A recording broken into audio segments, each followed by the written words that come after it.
Uno puede aprender mucho más acerca de Dios. Se puede aprender acerca de Dios no solo en la iglesia, sino también en la escuela. Dios es genial aquí y eso realmente es importante para mí. Lo que yo espero es que mi hija pueda alcanzar sus sueños y darse cuenta de que tiene el potencial para hacer cualquier cosa que desee hacer. Creo que eso es algo que nuestras instituciones pueden ofrecer a nuestros hijos, es decir, que pueden llegar a ser lo que deseen, gracias a la educación que han recibido de nuestra denominación. Este no es un negocio como todos. Estamos en el negocio de la salvación. Y eso significa trabajar más. Deseamos y necesitamos hacer el esfuerzo extra necesario para influir espiritualmente sobre nuestros niños.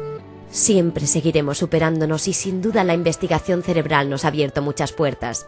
Es indescriptiblemente apasionante ver en qué medida podemos mejorar el aprendizaje de nuestros alumnos. Veo alumnos encantados de venir a la escuela, encantados de aprender, entusiasmados con lo que están haciendo y no apresurados por dejar la escuela después de clases, sino terminando sus proyectos